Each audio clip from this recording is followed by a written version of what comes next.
out your spirit, pour out your spirit.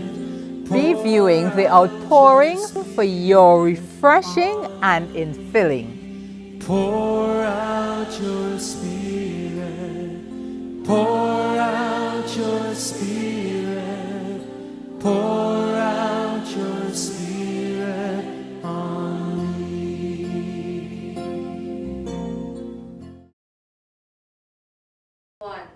Hi viewers, welcome today to the Outpouring, and today on the Outpouring it's my honor and privilege to just be able to introduce my guest today. It's a very, very special guest.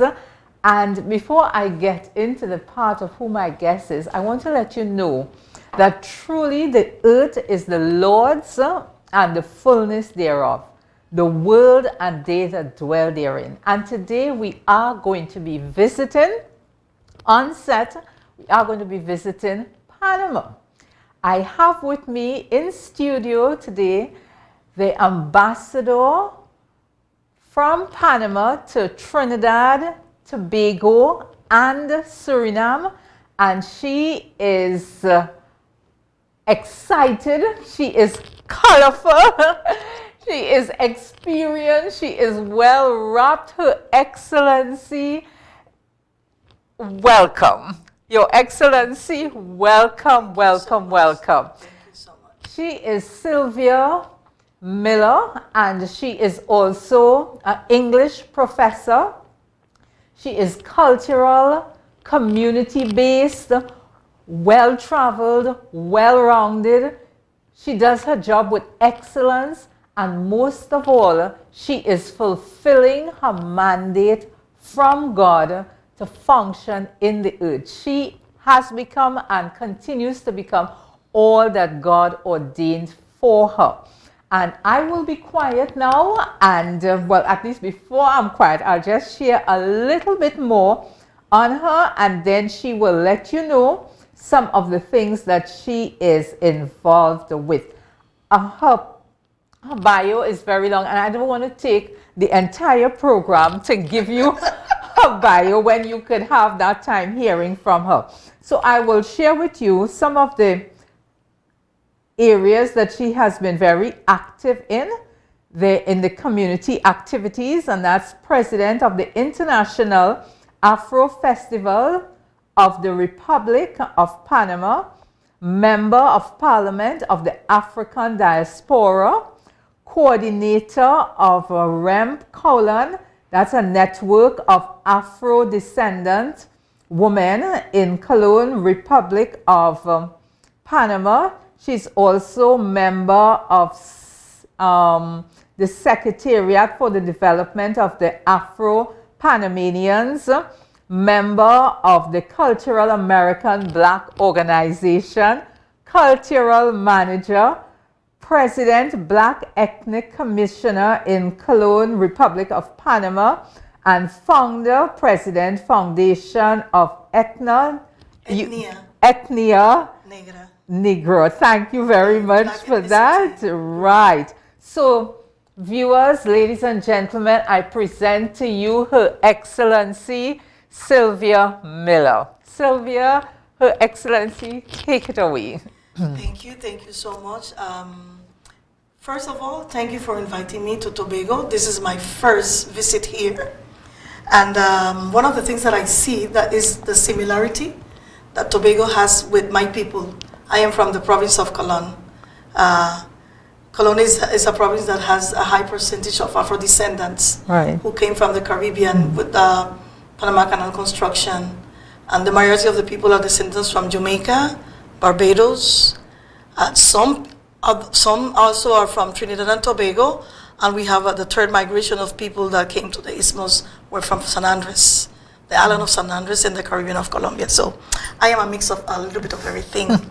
And Panama is a pluri-ethnical and multicultural country where we converge with people from different parts of the world. So we are very mixed in Panama. And I guess you have that connection between North America and South America, where you're geographically located. Yes. our geographical position is very interesting. Right. It allows us to go from one side to the other of the world. Panama is hub of the Americas. So if you are in Panama, you can travel to different parts of the world, because you are in the middle. Okay? If you want to go to the US to make a connection to Africa, you can go from Panama. If you want to go to Spain or London or any other part of Switzerland, you're in Panama, and from Panama you make the connection to these places. You're like the connector. Yes, Panama is the connection. At the embassy, we have one of those slogans, La Gran Conexión, Panama. Okay. Yes, we have that. So, I happy know, to be here. Yes, and I know also based on the geographical location, as a child growing up, you'd always hear about the Panama Canal and the shipping part of it. You want to share with us a little bit on that, and then we'll get more into your African culture. Okay, the Panama Canal is one of the biggest or magnificent constructions of these modern days that we have in our country. And through this canal, this construction of this canal, we have been able to be a very stable country. Panama has a very stable banking system. And it's not only because of the canal. We have 5 ports. We have a free zone area for import and export in a colon-free zone. Tourism in Panama is something that is increasing day by day. We have shopping in Panama, which is also one of the things that mostly the people from Central and South America come to do in Panama, because the prices are awesome. Yes, I've heard about that. I haven't been there directly, but I've heard. And in Panama, there is a lot of possibility of making businesses. So, and we're in the middle of everything. So the people have access to Panama, because of all these things that we have. So, Panamanians are friendly people. Very diverse. Diverse, friendly. We are just like every other country in Latin America. Friendly, but we have an interesting mix. I think that this is one of the things that make us unique, because of this mix. We speak English, we speak Spanish, and some others speak Creole English, which is the English from the Caribbean. So we have a very interesting culture. And based on some of the things that I've read that you were involved in, like the Afro communities and different aspects along that line, how did you get started in that? I mean, when I saw you today for the first time, I was just blown by your flamboyance, your dress, and you're very comfortable in who you are and what you represent. And you shared a little bit about the importance of us maintaining our culture. Tell us a little bit more along that line. Okay, as I said before, Panama is a mixed country. We have people from different parts of the world. And at some point in our life, we have a problem in identifying exactly who we were. Okay? It was difficult because we have the Americans, we have the Spanish, we have the people of the Caribbean. It was kind of difficult. So we have to settle down on our identity and start doing the research, because, for instance, in Panama you have Afro-Panamanians who doesn't speak English, and they're called Afro-Coloniales. And then the Afro-Panamanians who speaks English, which is I am part of that community, and we are called West-Indian descendants or Afro-Antillanos, okay? Because the majority of us are descendants of people who came from the islands for the Panama Canal construction. So we speak English and we speak Spanish. But there also are Panamanians who doesn't speak Spanish, but that does not mean that they're not black. They're black. So they're called Afro-Coloniales. And United Nations in the year 2010, when we had one of those meetings that we have with all the communities, and they said we have to link our nationality with our African heritage. And instead of saying Afrocoloniales or Afro-Antillanos, Afrodescendientes, we are all descendants of Africans. Right. And we are not descendants of slaves. People usually say that we are descendants of slaves. We are not descendants of slaves. We are descendants of people Right. who came to the Americas and they were enslaved. Right. But in Africa, they were not slaves. So we are African descendants. Full stop. Full- I love yes. that. No slave descendants. We are not.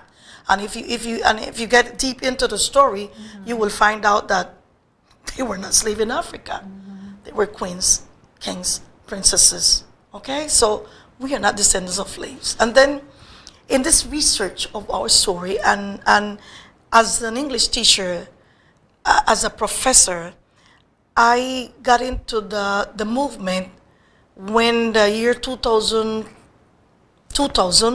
when they approved in Panama the law that created the Black Ethnicity Month in Panama, which is in the month of May. And this was created, because there was a necessity to teach the students, the people in the community, that we are Afro-descendants, Afro-Panamanians. We have an African heritage. And it was important for us, for the people, for the community, for the students to embrace their identity. Okay? Because we were very, very, very North American. Because of the influence that we had Right. in Panama for so many years. But in that influence, we also had the gold roll and the silver roll, which was segregation. Right. So, in order to put all that in the past And become who God created and become you. who God created us, which is true, Right. all the professors, historians, and all the people that are involved in the Panamanian culture decided to present a project to the parliament in Panama in the year 2000 to create the National Day of the Panamanian history, the Black history, which is called El Día de la Etnia Negra en Panama. Right, that was the word I couldn't. Yeah. Right. So in this process, when this was established by law, and this is on May 30th, El Día de la Etnia Negra en Panama is to celebrate our heritage as Afro-Panamanians or African descendants. And the purpose of this law is to teach the people, the children, the community, who we are, where we came from, and what are we doing on this earth now. Because there is a saying that you do not know where you're going to if you don't know where you're coming from. That is so correct. Yes? That is true. So in this same process, we decided to embrace this project and this law and started to work in the community. And there is where I started being a teacher. I started with my student. I'm talking about 21 years ago. Your Not too long. Excellency, did you have any idea that you were going to be one day the ambassador of Panama to Trinidad, Tobago, and Suriname? No. But No. I thank you for your honesty. What is really important? I know you said that you have a passion for young people, Yeah. right? And you also, shared about teaching. So in Yeah. teaching, you really imparting knowledge to Yeah. younger persons Yes, all the yes. time. If we have younger viewers, looking at this program, what would you say to them in terms of you being able to identify with your own culture and with you fulfilling who God would have created you to become, even when you did not know that this was going to be part of your life? The first thing, don't stop dreaming. Amen. The next thing is to put all your trust in God. All right. Believe me, I did not know that I was going to become the ambassador of Panama to Trinidad and Tobago and Suriname now. But I had always dreamed to become the ambassador of Panama in a Caribbean country. Okay. And I always said that, and I started to say that when I was 23 years old. I'm not going to tell you how old I am now. And I used to tell my students, I said, one day you will hear that your teacher is an ambassador of Panama in some country in the Caribbean. Okay?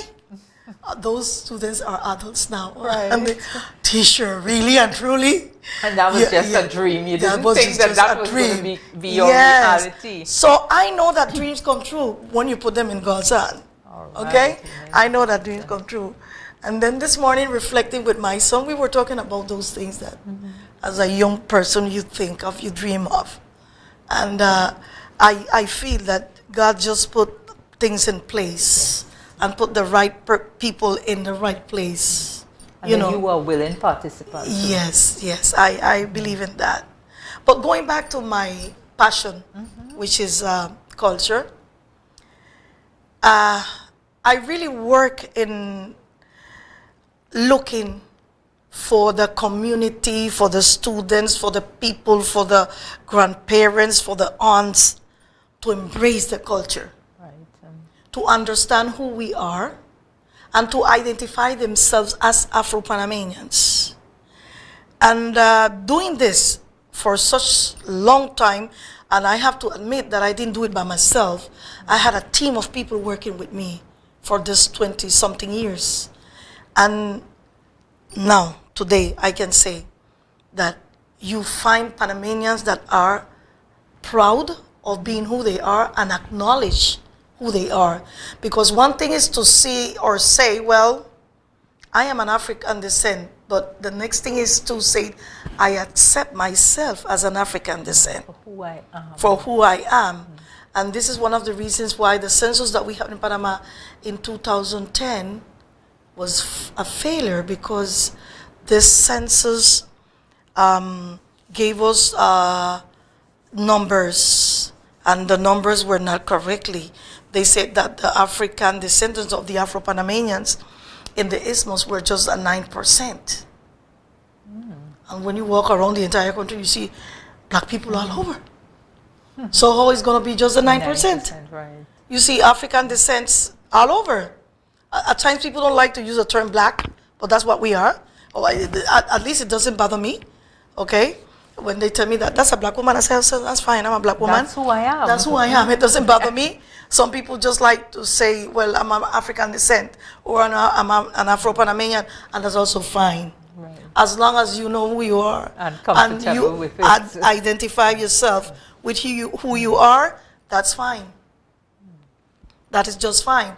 So this movement, starting with schools, children, and so forth, that one thing brings the other one. So now we are part of a great movement in Panama, and we are part of an organization who is called Afro Festival Panama International, in which this is a cultural festival that we bring people from different parts of the world. And all this takes place in the month of May. Okay? And we have cultural expressions, we have entrepreneurs, we invite people to come and have, to sell their products, to expose what they have been doing all year long. We have people from different provinces. We have people that come from Costa Rica, from Colombia, from Nicaragua. We have people from Jamaica, coming from Honduras, from Haiti. We have people from different So it's going to happen this May also? It cannot happen this year. We have now 2 years. Oh, okay. 2 years that we cannot do this festival because of the COVID. Right. And we even have people from Africa. We have some people from Africa. The last time that we had the Afro Festival was 2020? No, 2019. 2019. And we have people from different parts of the world. So I am hoping that next year, with God's will, we will be able to take back the Afro Festival Panama International and have people from Maybe you Trinidad. have a team from Tobago also. That would You be don't know. really I nice. really would like to have, especially the steel pan. I just Yes. love to listen to that.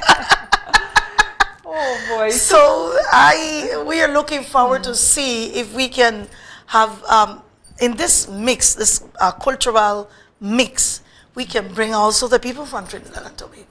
That would be great. What are some of the things that you expect to happen or you expect to see happen with relations between Trinidad and Tobago and Panama, and on this your first trip to Tobago? Trade. Trinidad and Tobago has a lot to offer to Panama. And Panama also has a lot to offer To Trinidad. to Trinidad and Tobago. So I believe that the starting point should be trade. Right. Because when we talk about culture, if I tell you that Mighty Sparrow is an hero in Panama, would you believe that? Oh yes, Mighty Sparrow. When you talk about Mighty Sparrow, everybody knows that it's Trinidad. I mean, the calypso, the culture, the music is something that we have always embraced in Panama, especially the West Indian communities. Okay? So when we talk about culture, yes, we can get more of that. But trade, I think, will be the best opportunity for both countries. Right, and both could gain from Yes, that. trade, best opportunity for both countries. As a child growing up, and even more within recent times, so anytime you hear the word, you hear the place Panama, somebody going to buy in bulk and then ship it in bulk. It's mostly affiliated with the business sector. Business. I had some business friends, and they would talk about sending a container, and when they go to the free zone to Exactly. do some shopping. So we Exactly. can really look forward to a lot more trade to happen with Panama. That's one of my main interests here. Okay. So I guess in Tobago you're going to also be visiting the movers and shakers in that area. We are also inviting some of the people of the Chamber of Commerce in Port of Spain, and in different areas. We have already had conversations because we are interested in trade. Because I know that we have a lot of things to offer in Panama, and that will be very beneficial for both countries. For instance, the Colon Free Zone, which is an area of import and export of goods. You can find anything you want in the free zone. And if you don't want to go shop at the free zone, then you can go to the malls in Panama City, even in Colon, and you get very good prices. And besides this, you will be able to experience our culture that is just similar to the people here, especially in Tobago. When I was coming in the car, I was looking around, and I said, but this is like Colon. So you felt totally at home. At home. It has a similarity with Colon, okay? And the cultural exchange and interaction will be nice, but also the opportunity for the business people and for the entrepreneurs is a good chance. Afro Festival for us is one of those windows that we offer the people, the entrepreneurs, to present what they have, their products, their creativity. And believe me, it helps a lot of people. So I am looking forward for this activity next year. Well, I would say, Your Excellency, this is like the platform, and I consider it an honor and a privilege that this is your first stop.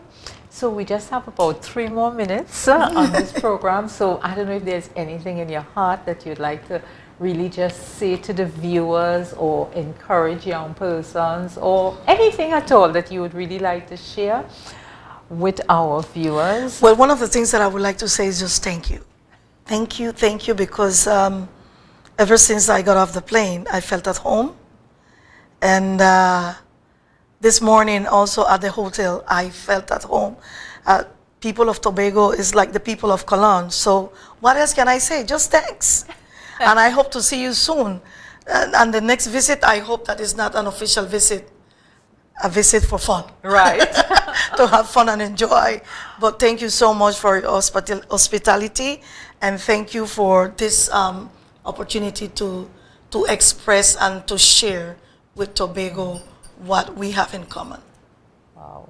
Your Excellency, thank you for coming. Thank you for taking up this offer. And I really believe that there are great things in store between Panama and Trinidad and Tobago. And God is a God of all nations and all people. And it's amazing how two total strangers, yet we communicate as if we are one. And that's because of our common strength, our common belief in God, and our common, just the simple fact that we are from the creation of God, multicultural, all the multis. Pluriethnical.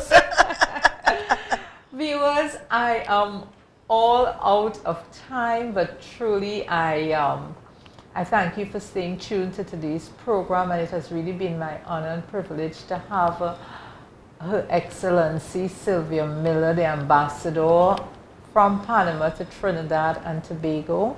And as I close this program, I pray that God will bless you. Amen. That every encounter that you have in the island of Tobago will be fruitful and a blessing. Amen. And that your term as the ambassador from Panama to Trinidad and Tobago will be one that will bring great results, and who knows what God has in store for you in the Amen. future. Amen. But continue to dream and you be blessed. Amen. Amen.